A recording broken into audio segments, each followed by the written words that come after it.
পরীক্ষার শেষ দিনে বৃষ্টিতে সমস্যায় পড়ে বেশ কয়েকজন পরীক্ষার্থী। এদিন বৃষ্টিতে আটকে পড়া একজন পরীক্ষার্থীর পাশে দেখা গেল গোঘাট ১ নম্বর পঞ্চায়েত সমিতির বনভূমি কর্মাধ্যক্ষ সঞ্জয় খানকে। নিজের মোটর বাইকে করে বৃষ্টির মধ্যে ভিজে একজন মাধ্যমিক পরীক্ষার্থী ও তার মাকে পরীক্ষা কেন্দ্রে পৌঁছে দেন। এই বিষয়ে সঞ্জয় বাবু বলেন, বৃষ্টির মধ্যে একজন মাধ্যমিক পরীক্ষার্থী দাঁড়িয়েছিল তার মাকে সঙ্গে নিয়ে। পার্টি অফিসে বসেছিলাম, দ্রুত ওই মাধ্যমিক পরীক্ষার্থীকে কাটালি কেন্দ্রে পৌঁছে দিলাম। পার্টি অফিসে বসেছিলাম, একজন দেখলাম বৃষ্টিটার জন্য নেমে গেছে, আর একজন ভদ্রমহিলা ওনার মেয়েকে নিয়ে পরীক্ষা দিতে আসছিল। সম্ভবত রাস্তার ধারে দাঁড়িয়ে ওনারা চিন্তা করতে পারছিলেন যে কীভাবে আসবে, বৃষ্টি শুরু হয়ে গেছে এবং টাইমটাও হয়ে গেছিলেন, তাই ওনাদেরকে নিয়ে পরীক্ষা একটু দিতে এসেছিলাম।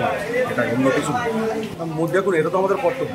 আমি আমার চোখের সামনে একটা মাধ্যমিক পরীক্ষার্থী ফিরে দাঁড়িয়ে থাকবে, পরীক্ষা দিতে পারবে না, সেটা তো হতে দেওয়া যায় না, সেই জন্যই আসে।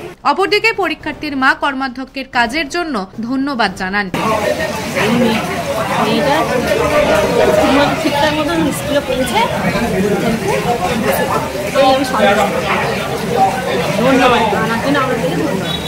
নিউজ আজ বাংলা, গোঘাট।